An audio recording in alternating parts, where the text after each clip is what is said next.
ನಮಸ್ಕಾರ. ಇದು ಗಣಿತ 9ನೇ ತರಗತಿ ಭಾಗ 1. ಇದರಲ್ಲಿ ಇರತಕ್ಕಂತಹ 1.5ನಲ್ಲಿ ಇರತಕ್ಕಂತಹ ಲೆಕ್ಕಗಳನ್ನು ಮಾಡೋಣ ಸ್ನೇಹಿತರೆ. ಬೆಲೆ ಕಂಡುಹಿಡಿಯುವುದು 64 ರೂಟ್ ಘಾತಾಂಕ 1/4, 32 ಘಾತಾಂಕ 1/5, 125 ಘಾತಾಂಕ 1/3. 64 ಘಾತ 1/2 ಅನ್ನು ನಾವು 64ನ ಅವಿಭಾಜ್ಯ ಅಪವರ್ತನಗಳ ವಿಧಾನದಿಂದ ಮಾಡುವುದು. 2 32, 2 16, 2 4, 2 8, 2 4, 2 1, 2 2. ಈ ರೀತಿಯಾಗಿ 2 ಸತ ಭಾಗಿಸಿದ್ದೀವಿ. 2 4 6 ಸತ ಭಾಗಿಸಿದ್ದೀವಿ. 2 ಘಾತಾಂಕ 6 ಮತ್ತು 1/2 ಅವುಗಳನ್ನು ಘಾತಾಂಕದ ನಿಯಮದ ಪ್ರಕಾರ ಇಲ್ಲಿ ಕೊಟ್ಟಿದ್ದಾರೆ. ನಿಮ್ಮದರಲ್ಲಿ ಘಾತಾಂಕ ನಿಯಮಗಳನ್ನು ಯಾವಿದೆ ಅಂತಂದು. ಇದು ಒಂದೇ ನಿಯಮ. a raised to p into a raised to q equals to a raised to p plus of q. a p raised to q equals to a p q. a ಘಾತಾಂಕ p, b ಘಾತಾಂಕ p equals to a b ಘಾತಾಂಕ p. ಇವು 5 ನಿಯಮಗಳ ಉಪಯೋಗಿಸಿಕೊಂಡು ನಾವು ಈ ಲೆಕ್ಕಗಳನ್ನು ಬಿಡಿಸ್ತೀವಿ ಸ್ನೇಹಿತರೆ. ಇದು ಮೊದಲನೇ ನಿಯಮದ ಪ್ರಕಾರ 2 ಘಾತಾಂಕ 6ಅನ್ನು 1/2 ಅಂದರೆ ಇದರಲ್ಲಿ 2 ಘಾತಾಂಕ 6 ಮೇಲೆ ಹೋಗ್ತದೆ, 2 ಕೆಳಗೆ ಬರ್ತದೆ. 2 1, 2 3, 2 ಘಾತಾಂಕ 3 ಅಂದರೆ 8. ಈ ರೀತಿಯಾಗಿ ಅವಿಭಾಜ್ಯ ಅಪವರ್ತನಗಳನ್ನು ಭಾಗಿಸಿದ ನಂತರ ಇಲ್ಲಿ ನಾವು 2 ಘಾತಾಂಕ 6 ಬರ್ತದೆ. ಎರಡನೇದು ಯಾವುದಿದೆ? 32 ಘಾತಾಂಕ 1/5. ಇಲ್ಲಿ ನೋಡ್ಬೋದು 32ಅನ್ನು ನಾವು 2ರಿಂದ ಭಾಗಿಸ್ಕೊಳ್ತಾ ಹೋಗೋಣ. 32 16, 2 8, 2 4, 2 1, 2 4 5 ಅಂದರೆ 2 ಘಾತಾಂಕ 5. 2ಅನ್ನು 5 ಸತ ಗುಣಿಸಿದಾಗ ನಮಗೆ 32 ಬರ್ತದೆ.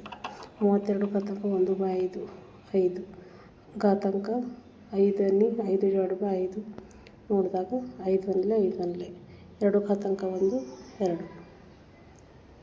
ಉತ್ತರ 2 ಬರ್ತದೆ. ನೋಡ್ಬೋದು 125 ಘಾತಾಂಕ 1/3. ಇಲ್ಲಿ 125 ಘಾತಾಂಕ 1/5, 5 ಇಲ್ಲಿ 25, 125, 5 ಇಲ್ಲಿ 5 25, 5 1, 5 1, 5ಅನ್ನು 3 ಸತ ಗುಣಿಸಿದಾಗ ಎಷ್ಟು ಬರ್ತದೆ? 125 ಬರ್ತದೆ. 5 ಘಾತಾಂಕ 3 1/3. ಇದು 3 3 ಕ್ಯಾನ್ಸಲ್ ಆಯಿತು. ಉತ್ತರ 5 ಬರ್ತದೆ.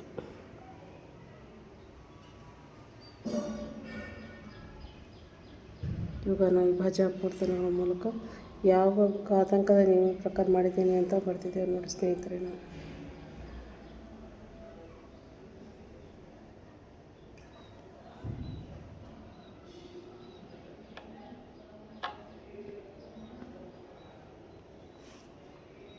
ಇಲ್ಲಿ ಎರಡನೇದು 9 ಘಾತಾಂಕ 3/2, 32 ಘಾತಾಂಕ 2/5, 16 ಘಾತಾಂಕ 3/4. 9 ಘಾತಾಂಕ 3/2. 9ಅನ್ನು 3 ಘಾತಾಂಕ 2 ಅಂತ ಬರೀಬೋದು. ಇಂಟು 3 ಘಾತಾಂಕ 3/2. 3 ಘಾತಾಂಕ 2 3 6/2. 2 2 ಹೋದರೆ ಇಲ್ಲ 3 ಘಾತಾಂಕ 3 6/2. 2 1, 2 3. ಒಂದನೇ ಲೆಕ್ಕ.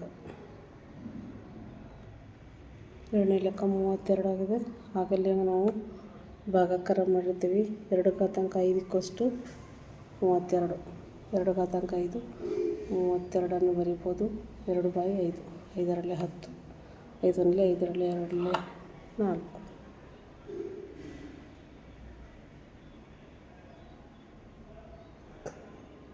ಇದು ಮೂರನೇದು 16 ಘಾತಾಂಕ 3/4. 16ಅನ್ನು ನಾವು ಹೆಂಗೆ ಬರಿಬೋದು? ಇಲ್ಲಿಂದ ತಗೊಳ್ಳೋಣ. 16ಅನ್ನು 4 ಅಗಲ ಮಾಡೋದು. 2 ಘಾತಾಂಕ 4 ಅಂದರೆ 16 ಬರ್ತದೆ. ಇಲ್ಲಿ 2 ಘಾತಾಂಕ 4 3/4. 4 3 12 2/4. 4 1, 4 3 12.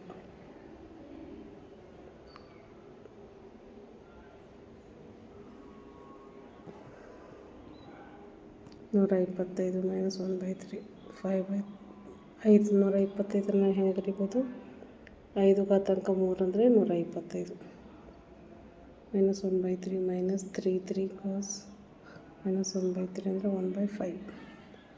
ಇದು ಒಂದನೇ ಲೆಕ್ಕ. ಎರಡನೇ ಲೆಕ್ಕ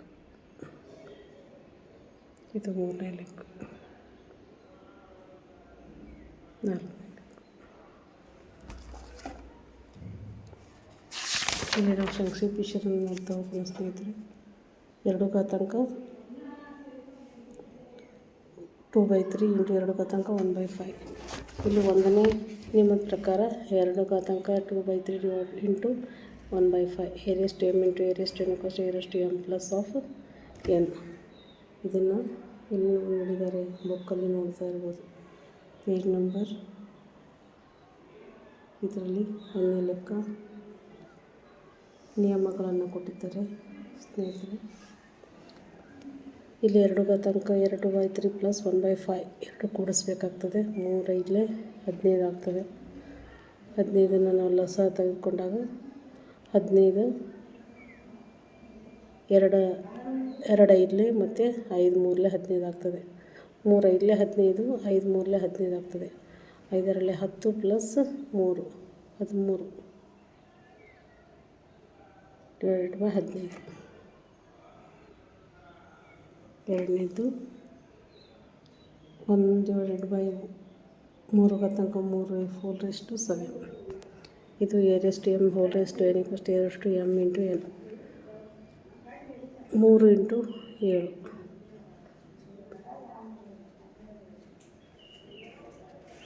12 20 ಅಂತ.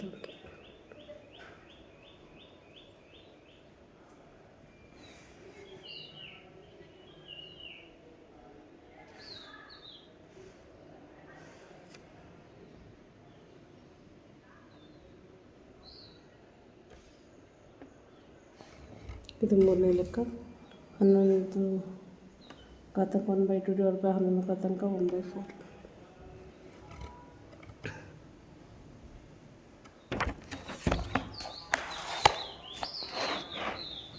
11 ಘಾತಾಂಕ 1/2 ಮೈನಸ್ 1/4 4 2 8, 2 4 8, 4 2 8, 4 ಮೈನಸ್ 2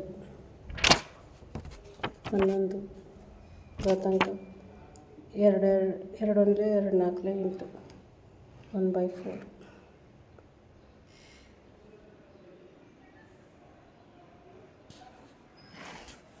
ಇದು 4ನೇ ಲೆಕ್ಕ.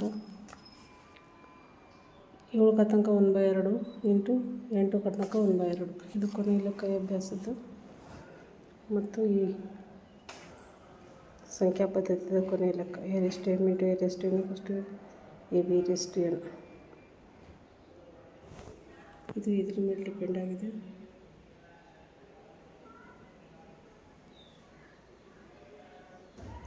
a raised to b raised to p equal to a b raised to p. 7 into 8 whole raised to 1/2. ಘಾತಾಂಕ ಸೇಮ್ ಇದೆ ನೋಡಿರಿ. ಇದರಲ್ಲಿ 7 ಘಾತಾಂಕ 1/2 ಇದೆ, 8 ಘಾತಾಂಕ 1/2 ಇದೆ. ಹಾಗಾಗಿ a raised to m into b raised to m equals to a b raised to m ಅಂತ ಬರೀಬೇಕು. 7 ಆಧಾರ ಸಂಖ್ಯೆ ಬೇರೆ ಬೇರೆ ಆಗಿದೆ, ಘಾತ ಸಂಖ್ಯೆ ಒಂದೇ ಆಗಿದೆ. 7 ಇಂಟು 8 1/2, 7 56 ಘಾತಾಂಕ 1/2.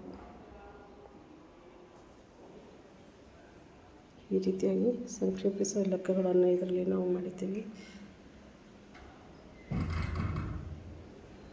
ನೋಡ್ತಾ ಇರ್ಬೋದು. ಧನ್ಯವಾದಗಳು. ಸಂಖ್ಯಾ ಪದ್ಧತಿಯಲ್ಲಿರ್ತಕ್ಕಂತಹ ಎಲ್ಲ ಅಂಶಗಳನ್ನು ನಾವು ನೋಡಿದ್ದೀರಿ, ಸಪೋರ್ಟ್ ಮಾಡಿದ್ದೀರಿ. ನನಗೆ ಸಪೋರ್ಟ್ ಮಾಡಿದಂಥ ಎಲ್ಲರಿಗೂ ಕೂಡ ಧನ್ಯವಾದಗಳು. ಸಬ್ಸ್ಕ್ರೈಬ್ ಮಾಡಿದ ಪ್ರತಿಯೊಬ್ಬರಿಗೂ ಕೂಡ ಧನ್ಯವಾದಗಳನ್ನು ಅರ್ಪಿಸ್ತೇವೆ. ಮತ್ತೆ ಮುಂದಿನ ವಿಡಿಯೋದಲ್ಲಿ ಸಿಗೋಣ. ಧನ್ಯವಾದ.